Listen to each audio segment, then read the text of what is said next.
Ever since I was a child, I believed home was sacred, a sanctuary of warmth and love. But that changed the day my sister's family started treating my parents' house like their playground. I tried to ignore it until my 8-year-old niece, with a smirk far too sharp for her age, called me a leech. My own sister laughed beside her. In that moment, everything I had held dear, the quiet comfort, my parents' trust, the life I had chosen, shattered. My name is Lily, and I realized, if I stayed, I would lose myself completely. Ever since I was a child, I believed home was the safest place in the world, a warm corner where love softened even the hardest days. But that quiet comfort has started to shift, twisting into something uncomfortable the moment my sister's family began treating our home like their playground. And it all came to a head the day Emily, my 8-year-old niece, with a smirk too sharp for her age, looked me straight in the eyes and said, "You're just living off your parents at your age, Lily. Leech is like, you should leave. This is going to be our house." And my sister and her husband Sam chuckled beside her as if her insult were some adorable joke. Their laughter told me everything about the kind of parenting Emily had grown up under. I could feel anger rising through my chest like a boiling kettle ready to spill over. My name is Lily, and yes, I live with my parents in the house I grew up in, filled with quiet memories, family chatter, and the smell of my dad's cooking. I used to live alone, fully independent, but I moved back home because I wanted to be close to my aging parents. I love my job and I'm content with my life. I never planned to marry and I'm not looking for a relationship. Being with my parents felt like the right thing to do, something my heart pushed me toward without hesitation. One of the biggest comforts was my dad's cooking. He used to be a professional chef, and even in retirement, he could create meals that tasted like a warm hug. When I lived alone, I missed his cooking terribly, though I never admitted that out loud. Coming home to meals made with love was one of the secret joys of moving back. When I returned home, I tried my best to help around the house. My mom had recently retired from her long-time part-time job. She kept doubting her decision, but I encouraged her gently, reminding her that she had worked hard enough all her life. My parents had been doing physically demanding jobs for years. I convinced them that it was time to rest, time to breathe, time to let me support them. Even though I wasn't the tidiest person outside of work, my parents never complained. We all helped each other, creating a balance that felt comfortable and fair. But that peaceful rhythm didn't last. Anne and her family began showing up every week without calling. They lived 30 minutes away, but to them, driving to our house was simply cheaper than cooking their own meals. And always shrugged and said, "Raising a child is expensive," as if that excused everything. Sam nodded along, pretending they were doing something reasonable. They would sit at our table expecting food. They would eat the meals my dad made. With such care, meals he crafted with the skills of a lifetime without a single word of thanks. They never cleaned up. They barely acknowledged my parents except to ask for more food. Over time, their visits began to feel less like family dinners and more like invasions. And if that were the only issue, maybe I would have swallowed my irritation. But Anne's behavior didn't stop at eating. Every time before leaving, she wandered around our home, taking things, clothes, accessories, small items she could sell online. I had to hide my own belongings deep in my closet just to keep them safe. She also raided our fridge, taking whatever ingredients she wanted, as if we were a free grocery store. When I pointed out that it would be considered a crime if she were a stranger, she waved me off. "You wouldn't understand, Lily. Running a household is hard when you're married." But Anne wasn't alone in this selfishness. Emily was becoming more and more like her mother. Every time she sat down at the dinner table, she wrinkled her face and said, "This is gross." Even when my dad cooked dishes that any restaurant would be lucky to serve, neither Anne nor Sam corrected her. They just laughed it off. "I can't eat this," Emily complained one night, pouting dramatically. "It's disgusting. I want cake." Sam immediately turned to me. "Do you have any cake?" Even I couldn't hide my irritation, huh? Before the tension could grow, my father stepped forward with his gentle voice. I'm sorry. We didn't prepare any cake today. Emily, did you not like the meal? Emily scrunched her nose. It's always yucky. I only want sweet things. I don't like Grandpa's food. She said it so casually, like it was the most normal thing in the world. Sam sighed. Then please prepare some sweets and cake for Emily next week. I nearly exploded. The way Anne accepted Emily's behavior, the way Sam demanded things from my aging parents, it all made my blood boil. But I held my tongue. My parents looked too small, too tired, too uneasy. I didn't want to trouble them more. That day, as Anne's family finished eating and Daft eating, and that day, as Anne's family finished eating, rummaging through our home like usual, I clenched my fists, trying to keep myself composed. My mother apologized gently, saying she should have bought cake. My father quietly threw away the uneaten food he lovingly prepared. The sight broke my heart. All week, I debated confronting Anne. I thought about telling her and her family never to visit again. But before I could decide, they arrived again without warning, walking in like they owned the place. Is dinner ready yet? Anne asked casually. Emily frowned at the cake my mom had bought. I want one with more strawberries. Sam picked up the remote and changed the TV channel without asking. I stood there stunned by their nerve. When dinner was finally served, Anne and Sam enjoyed their meal, chatting freely, drinking wine like they were at a private restaurant. Emily refused to touch her dinner and instead played games on her phone, muttering loudly, "Grandpa and Grandma are useless." I wish they'd hurry up. Then, out of nowhere, she said cheerfully, "We decided to move into this house from next week." The room froze. My parents stared in shock. I felt the air catch in my lungs. Sam shrugged. It's too tiring to drive every week. And if we live here, we save even more money, no rent. They spoke as if they were doing us a favor. I glared at them. Wait, that's too sudden. And we don't have enough rooms, and you aren't planning to contribute at all. That's too much. Sam's expression twisted. But Emily jumped in before he could respond.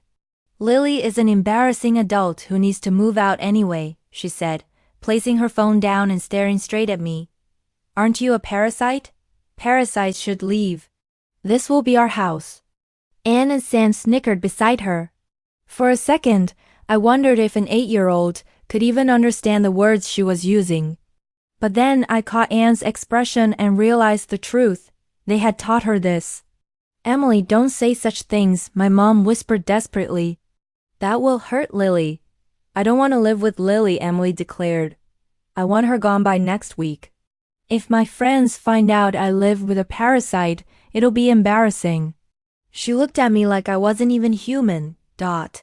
My anger held back for so long, finally snapped. Fine. As you wish. I will leave by next week. Annie's family looked pleased, almost triumphant. They left without helping clean up, laughing as if the world belonged to them. My parents were terrified at the idea of living with Anna's family, but when I told them I had a plan, they calmed. We spent days organizing, cleaning, preparing. I helped them as much as possible. By the time I moved out, the house was tidy and arranged, just the way Anne's family wanted. I relocated to a new place. It wasn't home, not like the house I grew up in, but it was quiet and private. I missed my parents terribly, but I also felt a strange sense of relief knowing I would no longer face the emotional storm that arrived every time Anne's family walked in uninvited. While I unpacked boxes in my new apartment, my phone began ringing nonstop. I hadn't noticed the calls until the screen lit up again and dozens of missed calls, all from her. I finally answered. Lily, why didn't you pick up earlier? There's a problem with our house, she cried. Well, it's my house, actually. I've already demolished at it, I said, half chuckling. What have you done? She screamed. I could only imagine a shock when they arrived to Finn House in the midst of demolition. You see, when I had moved back to support my prince, the house was transferred to my name. It was my decision to demolish it. I figured it was better to knock it down than let family take it over. The house was old anyway, and my parents agreed with my decision. And Emily's comments about me being a parasite were therefore agreeably misguided. I explained all of this to Anu, and Emily have said a lot of wrong things about me. It's not good to educate your daughter like this. It'd be a pity if Emily turned out to be like you. I told her, my voice dripping with sarcasm. She seemed more shocked than anything else. She selfishly ran her mouth and then came to me almost in tears asking what should we do after all terminated our lease and moved out from our previous house. We're real going to end up homeless. Emily still only 8 years old. Maybe it's good for Emily to experience hardship. I respond dead casually while continuing to clean. Anna started crying saying, "How could you be so heartless? I thought that should be Malene. Who was it that repeatedly insulted me through their own words and through a fear?" "Daughter," I asked her. "I'm sorry, I'll make Emily apologize too. Please, just for tonight, let us stay in your new place." She began, "No, can do both Dad and Mom. Our no's care to meet you. You always say negative things. Our new home is fully accessible. And they both seem to like it. Please stop interfering with our happiness." I replied, hanging up the phone mercilessly afterwards, and kept calling numerous times, but I ignored her.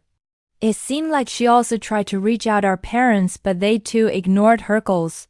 Eventually the relentless call stopped, presumably, and her family managed to find a place to stay when I wondered where they went.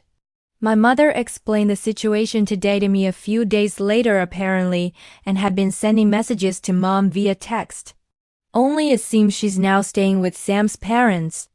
Sam's mom, Ian's mother-in-law, is a very strict woman when it comes to manners and disliked her and appears to be struggling living under the roof of such a stern mother-in-law.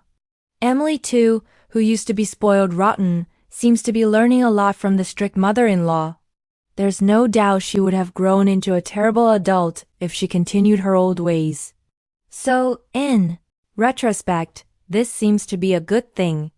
It may be tough on Emily, but it's unavoidable. I hope she managed to become a well-mannered grown-up. It seems Anne and Sam were more broke than we imagined. Sam was a fan of gambling frequently. His money on various bets, and wasn't against gambling and didn't stoke him even enjoying it with him at times. However, they accumulated a substantial amount of debt due to their gambling in order to repay this debt. It seems that they wanted to live with our parents. I was dumbfounded by how easy their yazin was. Sam ended up returning to his parents' house but reportedly disappeared after a few days. Whether he ran away of his own accord due to being chased by debt collectors or was forcibly taken away to work, it was unclear. Regardless, he left a note saying, "I'm leaving home. Please don't search for me." The police treated it as a case of him simply leaving home without any salvage, is now apparently working multiple jobs from dawn to dusk. Anne is sending daily messages to Mom about her hardships, but it seems Mom has notion of helping and we raised her that way, but I think this is a necessary trial for her. Mom said, "For your information, our parents and Sam's parents are on good terms and frequently commentate when Mom apologized to Sam's mom for the trouble caused by Anne and Emily. Sam's mom energetically responded, "These kids who are worth educating has added some spice to my life. I apologize for the trouble my son caused as an apology. I'll make sure to educate my daughter-in-law and granddaughter." Well, anyway, my parents Andy are relieved to have cut ties with Anne, and her family were relishing the fact that we can now spend our days without the constant dread and annoyance. Seated, who had lost some confidence in his cooking after Emily's criticism, is now joyfully showing off his culinary skills, thanks to our new house with a space kitchen. I've always loved Dad's cooking. Gan, every time I say delicious, he seems more motivated to cook. Mom, who used Target exhausted every time and family visited and lost the energy to good side, is now off and going out. Since when moved, she joined a local club and resumed her old hobby of painting. My mom's forte is watercolor painting. She's always joyfully crafting her artwork, and the gentle guidance of her Charonly. She's been heading out to Fitberg with a sketchbook in hand to draw various objects and scenes. We're eagerly looking forward to the upcoming exhibition by the art club my mom is a part of and we plan to attend. My life continues as it always has, busy but enjoyable as I continue doing the work love. The constant nagging from my sister and her family has finally ceased, reducing my stress levels significantly. It wasn't until I felt this relief that I realized just how much stress they have been causing me. It's refreshing to remember just how bright and cheerful I can be. My parents are aging, but they are enjoying their lives now, which makes me happy even if they eventually need care. Our home is equipped with accessibility, is making caregiving easier. Lily, thanks to you we are so happy. We truly appreciate it. My mother-in-law often says, my father echoes her sentiments with a warm smile and a heartfelt thank you. In part, my devotion to my parents was born from a desire not to have rug race when the inevitable separation comes. However, seeing them so pleased is greatest reward. I want to continue living the slow-paced, warm life and will do what I can to ensure our daily lives remain this way. If you were in my shoes, would you stay silent or finally stand up for yourself? Tap to see how Lily reclaimed her home and dignity and discovered the shocking twist her sister never saw coming.